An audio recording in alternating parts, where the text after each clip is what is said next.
Naître dans l'ombre, l'Italie blessée d'après-guerre. Sofia Loren naît Sofia Villani Ciccolo, née le 20 septembre 1934 à Rome, dans une Italie déjà marquée par les fractures sociales et bientôt ravagée par la guerre. Dès l'origine, sa vie s'inscrit sous le signe de la privation et de la résilience. Sa mère, Romilda Villani, est une femme belle, fière, aux rêves brisés. Elle voulait être actrice, elle deviendra mère célibataire. Son père, Riccardo Ciccolone, refuse d'assumer sa paternité. Ce refus initial n'est pas un détail biographique, il est une blessure fondatrice, une absence qui sculptera chez l'enfant un rapport viscéral au manque, à la dignité et à la volonté d'exister par soi-même. La famille s'installe à Pozzuoli, près de Naples. Là, la guerre n'est pas une abstraction, elle est une réalité quotidienne. Les bombardements alliés frappent la région, la faim s'installe, la peur devient ordinaire. La petite Sofia est surnommée Sofia Stuzzicadenti, Sofia cure-dents, tant elle est maigre. Ce surnom, cruel en apparence, dit l'essentiel. Le corps de l'enfant porte la trace du manque et c'est précisément ce corps qui deviendra plus tard une icône universelle de beauté et de puissance. Dans cette Italie humiliée par la défaite et la misère, les femmes survivent par l'ingéniosité. Romilda protège ses filles, Sofia et Maria, avec une détermination farouche. Elle leur transmet une chose essentielle, la fierté, même quand on n'a rien. Cette fierté deviendra l'armure invisible de Sofia Loren. L'enfance comme apprentissage de la douleur. L'enfance de Sofia n'a rien d'idyllique. Elle est faite de peur, de silence, de privation. Elle connaît les abris, les sirènes, la faim qui tord le ventre. À 14 ans, elle est blessée lors d'un bombardement. Un éclat la touche au menton. Plus tard, ce sera un détail oublié par le public, mais pour elle, ce souvenir restera comme un rappel permanent. La beauté peut naître de la catastrophe, mais elle en garde toujours la mémoire. Cette enfance forge une personnalité intérieurement grave, très éloignée des clichés de la diva capricieuse. Sofia Loren apprendra tôt à observer, à écouter, à se taire quand il faut, des qualités rares, qui nourriront plus tard la profondeur de son jeu. Elle n'a pas le luxe de l'insouciance. Elle apprend à survivre, puis à se tenir droite. À l'école, elle n'est pas la plus brillante, mais elle possède une qualité déterminante, une présence. Un magnétisme discret, encore brut, qui attire le regard sans chercher à séduire. Cette présence, elle ne la comprend pas encore, mais les autres, eux, la remarquent. La beauté comme arme de survie. À 16 ans, Sofia participe à des concours de beauté locaux. Ce n'est pas la vanité qui la pousse, mais la nécessité. Dans l'Italie d'après-guerre, la beauté peut devenir un passeport social. Elle est élue Miss Eleganza lors du concours de Miss Italie 1950. Elle ne gagne pas le titre suprême, mais attire l'attention du monde du cinéma. C'est à ce moment qu'elle adopte le nom de Sofia Loren, un nom façonné pour l'écran, plus large que la réalité, plus lumineux que son passé. Mais contrairement à beaucoup d'autres, elle ne renie jamais ses origines. La transformation est un outil, pas une fuite. Les débuts au cinéma sont difficiles. Rôle secondaire, figuration, regard masculin parfois lourd, le cinéma italien des années 1950 n'est pas tendre avec les jeunes femmes issues du peuple. Mais Sofia apprend vite. Elle observe les plateaux comme elle observait la vie enfant, en silence, avec une attention aiguë. La rencontre décisive, Carlo Ponti. La vie de Sofia Loren bascule lorsqu'elle rencontre Carlo Ponti, producteur influent, homme cultivé beaucoup plus âgé qu'elle. Leur relation fera couler beaucoup d'encre, amour, mentorat, scandale, procès. Mais au-delà des jugements, une chose est certaine. Ponti croit en elle avant le monde entier. Il la protège, la forme, l'encourage à travailler sa diction, son jeu, sa culture. Il lui apprend que la beauté ne suffit pas. Il faut une âme, une intelligence, une endurance. Sous son impulsion, Sofia Loren s'impose peu à peu comme une actrice à part entière, capable de jouer la comédie populaire comme le drame le plus âpre. Cette relation est aussi un refuge émotionnel. Pour une femme marquée par l'absence paternelle, Ponti représente une figure de stabilité, mais aussi une source de conflit. Leur union sera longtemps empêchée par les lois italiennes sur le divorce. La vie privée de Sofia Loren est déjà un combat, un thème qui ne la quittera jamais. La naissance d'une actrice tragique. Les années 1950 voient éclore l'actrice Sofia Loren. Elle n'est pas seulement belle, elle est vraie, elle incarne des femmes du peuple, des mères, des amantes blessées, des survivantes. Son corps raconte quelque chose que le public reconnaît immédiatement, la mémoire de la souffrance. Le tournant majeur arrive avec la Ciociara, deux femmes. Dans ce rôle, Sofia Loren ne joue pas. Elle revient à son enfance, à la guerre, à la peur, à la dignité brisée puis reconstruite. Son interprétation est bouleversante. Elle reçoit l'Oscar de la meilleure actrice, une première historique pour un rôle en langue étrangère. Ce triomphe n'efface pas la douleur, il la sublime. Sofia Loren devient une star mondiale sans jamais perdre ce qui la rend unique. Une gravité intérieure, une mélancolie discrète, une conscience aiguë du prix payé pour arriver là. La célébrité sans illusion. Dès ses premiers succès internationaux, Sophia Loren refuse de se laisser enfermer dans le mythe. Elle travaille avec Hollywood, mais reste profondément européenne. Elle garde son accent, son identité, son regard critique. Là où d'autres cherchent un éclat permanent, elle cultive une distance lucide. Cette lucidité est le fil rouge de sa vie. Elle sait que la gloire est fragile, que le temps est impitoyable. Peut-être parce qu'elle a connu le pire avant le meilleur, peut-être parce que, pour elle, rien n'est jamais acquis. Une fin annoncée dès le commencement? Pourquoi parler de triste fin quand on évoque une ascension aussi extraordinaire? Parce que dès ce premier chapitre, une vérité s'impose, la tristesse n'est pas un événement final, c'est une compagnonne silencieuse. Elle est là dans l'enfance, dans les silences, dans les victoires elles-mêmes. Sophia Loren n'a jamais été une femme naïve face au bonheur. Chaque réussite est traversée par la mémoire du manque. Chaque sourire porte l'ombre de ce qui a été perdu. Et c'est précisément cette tension entre lumière et douleur qui fait d'elle une figure éternelle. L'entrée dans le mythe, quand l'Italie rencontre Hollywood.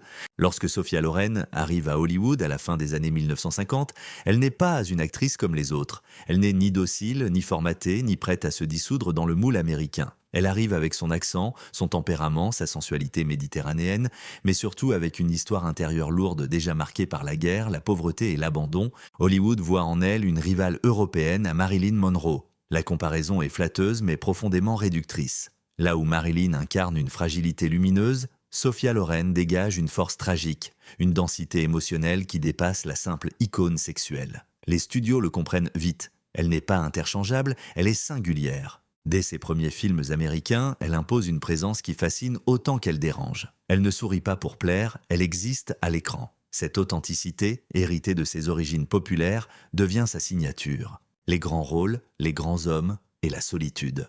Hollywood lui offre des partenaires prestigieux. Cary Grant, Frank Sinatra, Clark Gable. Les regards se tournent vers elle, les rumeurs aussi. Sa relation ambiguë avec Cary Grant alimente les fantasmes.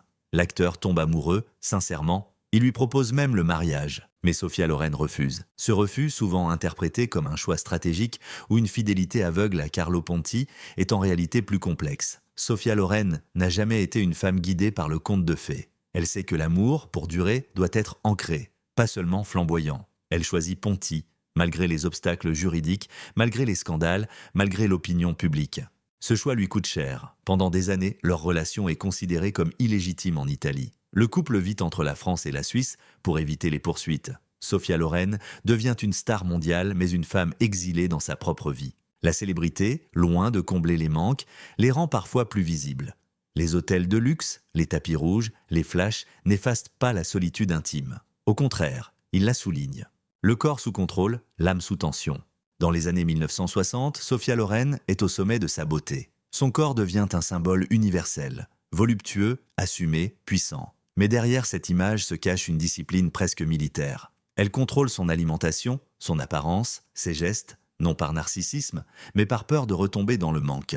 La fin de l'enfance ne l'a jamais quittée. Elle s'est transformée en vigilance permanente. Sophia Loren sait que la gloire est volatile, que le cinéma peut abandonner aussi brutalement qu'il a aimé. Elle travaille sans relâche, choisit ses rôles avec soin, refuse ceux qui la réduisent à un cliché. Cette exigence a un prix psychologique. Elle dort peu, doute beaucoup. Elle cache ses failles derrière une élégance irréprochable. Le public voit la diva. Peu perçoivent la tension constante qui l'habite. La maternité tardive, victoire et douleur mêlées, l'un des combats les plus intimes de Sophia Loren est celui de la maternité. Pendant longtemps, elle ne parvient pas à avoir d'enfants. Les fausses couches se succèdent dans le silence. À une époque où la fertilité est considérée comme un devoir féminin, cette épreuve est vécue comme une blessure supplémentaire. Elle souffre en privé, sans jamais exploiter cette douleur médiatiquement. Encore une fois, la dignité prime sur l'exposition. Lorsqu'elle donne enfin naissance à ses deux fils, Carlo Jr. et Edoardo, la joie est immense, mais teintée de fatigue et de peur. La maternité n'efface pas les cicatrices, elle les rend plus sensibles. Sophia Loren devient une mère protectrice, presque anxieuse. Elle veut offrir à ses enfants ce qu'elle n'a jamais eu. La stabilité, la sécurité, la certitude d'être aimée. L'Oscar, la consécration et le vertige. Recevoir un Oscar est souvent présenté comme l'aboutissement ultime. Pour Sophia Loren, c'est un moment de reconnaissance historique, mais aussi un vertige. Elle devient la première actrice à recevoir cette distinction pour un rôle en langue étrangère. Le monde entier la célèbre. Mais au fond d'elle, une question persiste. Et maintenant ? Le succès absolu n'apporte pas la paix intérieure. Il amplifie les attentes, les pressions, les jugements. Sophia Loren continue de travailler mais commence à ressentir une fatigue plus profonde, une fatigue existentielle. Elle comprend que la gloire ne guérit pas les blessures anciennes. Elle les habille, parfois, mais ne les soigne pas. Vie privée sous surveillance permanente. Chaque geste de Sophia Loren est observé, commenté, interprété. Sa relation avec Carlo Ponti, ses choix de carrière, son apparence physique, tout devient matière à débat. Elle apprend à vivre avec cette exposition constante, mais sans jamais s'y abandonner totalement. Contrairement à beaucoup d'autres stars, elle ne se confond jamais avec son image publique. Elle garde une part d'ombre, une zone inviolable. Cette retenue est souvent mal comprise, parfois jugée froide. En réalité, elle est une stratégie de survie. Sophia Loren sait que se livrer entièrement au regard du monde, c'est risquer de se perdre. Les premiers signes du crépuscule. À la fin des années 1970, le cinéma change. Les rôles pour les femmes mûres se raréfient. La jeunesse devient une obsession industrielle. Sophia Loren, consciente de cette évolution, choisit de ralentir volontairement. Ce retrait progressif n'est pas un échec, c'est un acte de lucidité. Elle refuse de se voir dégradée par des rôles indignes, refuse de courir après une éternelle jeunesse. Mais ce choix marque aussi le début d'une mélancolie nouvelle, celle de voir le temps passer inexorablement. La gloire mondiale n'est plus une promesse, mais un souvenir vivant. Une femme debout, mais marquée. À ce stade de sa vie, Sophia Loren a tout connu. La misère, l'adulation, l'amour complexe, la reconnaissance universelle. Pourtant, quelque chose en elle reste en suspens. Une forme de tristesse tranquille, non spectaculaire, mais persistante. Elle n'est pas malheureuse au sens ordinaire. Elle est lucide. Et cette lucidité, acquise trop tôt, trop durement, est peut-être le véritable prix de sa grandeur. Se retirer sans disparaître, l'art de quitter la scène. À partir des années 1980, Sophia Loren opère un mouvement rare dans le monde du cinéma, se retirer sans s'effacer. Elle comprend avant beaucoup d'autres que le temps impose ses lois et que la dignité réside parfois dans le refus. Refus de s'acharner, refus de s'abîmer dans des rôles secondaires sans âme, refus de devenir une caricature d'elle-même. Ce retrait n'est pas une fuite, c'est une stratégie existentielle. Sophia Loren n'a jamais aimé le bruit pour le bruit. Elle sait que le silence peut être une forme de puissance. Elle choisit donc ses apparitions, ses rôles, ses interviews. Chaque prise de parole devient plus rare, plus mesurée, plus profonde. Pour le public, ce recul est interprété comme une disparition progressive. Pour elle, c'est une manière de reprendre le contrôle d'une vie longtemps livrée au regard des autres. Vieillir sous les projecteurs, une épreuve intime. Vieillir est une épreuve pour tous. Vieillir quand on a été un mythe de beauté mondiale est une épreuve redoublée. Chaque ride devient un sujet, chaque transformation physique un commentaire. Sophia Loren observe ce phénomène avec une lucidité presque clinique. Elle refuse la négation du temps. Là où d'autres cherchent à figer leur visage, elle assume le passage des années. Non par provocation, mais par cohérence. Le temps, pour elle, n'est pas un ennemi, c'est un témoin. Il raconte une histoire qu'elle n'a jamais voulu effacer. Pourtant, cette acceptation n'efface pas la douleur. Il y a une forme de deuil silencieux, celui du corps jeune, de l'énergie inépuisable du regard brûlant du public. Ce deuil ne se pleure pas publiquement. Il se vit dans l'intimité, dans les silences du quotidien. La disparition de Carlo Ponti, perdre le pilier. La mort de Carlo Ponti marque une rupture définitive. Plus qu'un mari, il était un repère, une constante dans une vie faite de mouvements, de voyages, d'exil. Avec lui disparaît non seulement l'amour, mais aussi la mémoire vivante des combats passés. Leur relation, souvent jugée de l'extérieur, n'a jamais été simple. Mais elle était solide, enracinée dans une histoire commune faite de luttes, de scandales, de fidélité obstinée. Sa disparition laisse Sophia Loren face à une solitude nouvelle, plus profonde, plus irréversible. À partir de ce moment, le silence prend une autre dimension. Il n'est plus seulement choisi, il devient inévitable. La famille comme dernier refuge. Dans ce dernier acte de sa vie, Sophia Loren se replie sur l'essentiel. Ses fils, ses petits-enfants, la transmission. Elle n'est plus la star mondiale, mais la mère, la grand-mère, la gardienne d'une mémoire familiale. Cette transmission est capitale. Elle ne cherche pas à léguer une image idéalisée, mais une vérité. Celle d'une vie durement conquise, jamais gratuite. Elle parle du travail, de la discipline, de la dignité. Elle rappelle que rien ne lui a été offert. Dans ce cercle intime, elle trouve une forme d'apaisement. Pas un bonheur éclatant, mais une paix fragile construite sur l'acceptation. La nostalgie comme compagne permanente. Avec l'âge, les souvenirs deviennent plus présents que les projets. Sophia Loren vit entourée de photographies, de films, de traces d'un passé immense. Chaque image est une porte ouverte sur une époque révolue, sur des visages disparus, sur un monde qui n'existe plus. Cette nostalgie n'est pas douce. Elle est dense, parfois lourde. Elle rappelle ce qui a été gagné, mais aussi ce qui a été perdu. L'innocence, la spontanéité, les illusions. Sophia Loren sait que la gloire est éphémère, mais que la mémoire, elle, est implacable. Elle porte en elle les morts, les absents, les occasions manquées. Et pourtant, elle ne renie rien. Elle regarde sa vie comme un tout, sans hiérarchie, sans mensonge. La triste fin, une solitude digne. Parler de triste fin ne signifie pas une fin dramatique, spectaculaire ou tragique au sens classique. Il s'agit d'une tristesse calme, presque philosophique, celle d'une femme qui a tout vu, tout vécu et qui sait que plus rien ne viendra bouleverser l'équilibre fragile du présent. Sophia Loren n'est pas abandonnée, elle est entourée, mais elle est seule dans sa mémoire. Aucun autre être humain ne peut partager exactement ce qu'elle a traversé. Cette solitude est le lot des figures exceptionnelles. Une icône devenue conscience. Dans ses dernières apparitions publiques, Sophia Loren ne joue plus un rôle. Elle est devenue une conscience vivante du cinéma et du XXe siècle. Sa parole est rare, mais chaque mot pèse. Elle incarne la mémoire d'un monde disparu, d'un cinéma artisanal, humain, exigeant.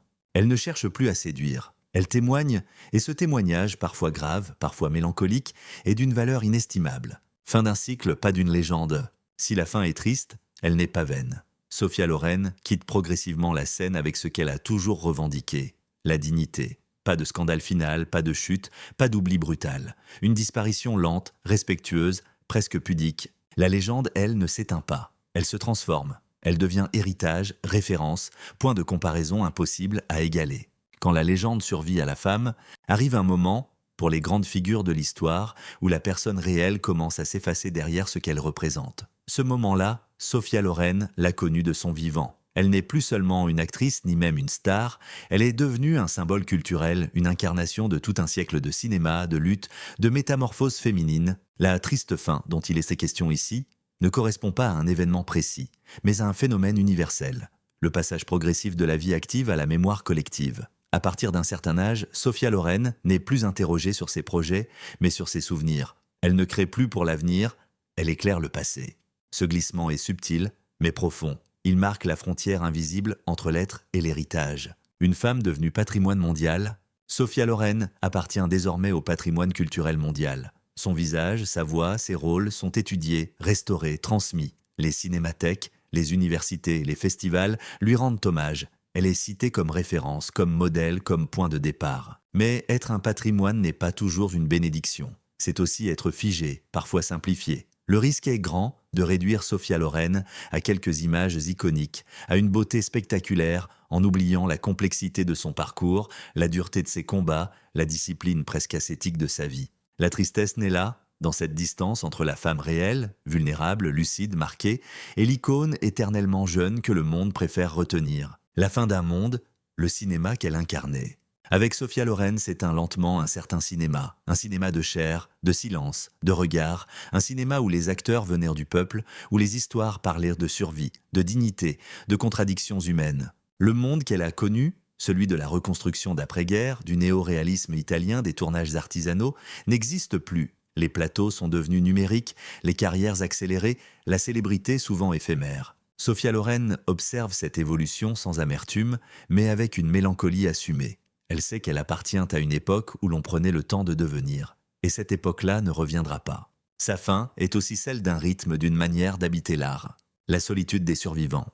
Il y a une solitude particulière qui touche ceux qui ont vécu longtemps et intensément. La solitude des survivants. Sophia Loren a vu disparaître ses contemporains, ses partenaires, ses amis, ses repères. Les noms qui faisaient son quotidien sont devenus des pages d'histoire. Cette solitude n'est pas bruyante. Elle est feutrée, presque invisible. Elle se manifeste dans les silences, dans les commémorations, dans les hommages, où l'on parle d'absents plus que de présents.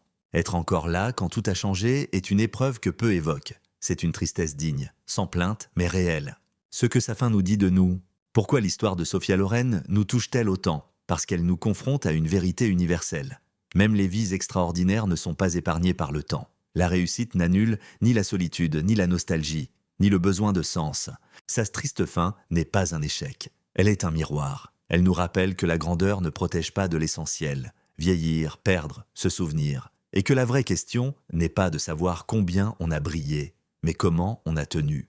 Sophia Loren a tenu droite, jusqu'au bout. Une dignité comme testament. S'il fallait résumer l'héritage de Sophia Loren en un mot, ce serait celui-ci, dignité. Dignité dans la pauvreté, dignité dans la gloire, dignité dans le retrait, dignité face au temps.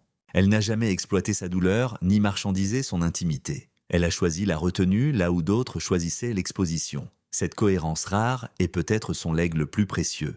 Dans un monde avide de bruit, elle nous laisse une leçon de silence. La fin n'est pas la disparition. La triste fin de Sophia Loren n'est pas une extinction, c'est une transformation. Elle passe de la présence à la trace, de la voix à l'écho, du corps à l'image. Comme toutes les grandes figures, elle cesse peu à peu d'appartenir au présent pour entrer dans le temps long. Et dans ce temps long, elle demeure, non comme une idole figée, mais comme une histoire vivante, complexe, profondément humaine. Une vie qui continue à parler. Sophia Loren ne nous quitte pas vraiment. Elle continue de parler à travers ses films, ses silences, son parcours, sa vie marquée par la faim, la lutte, l'amour difficile, la gloire et la solitude composent une fresque universelle. La tristesse de sa fin n'est pas un drame, c'est la gravité d'une vie pleinement vécue. Et c'est peut-être là, paradoxalement, que réside sa plus grande victoire.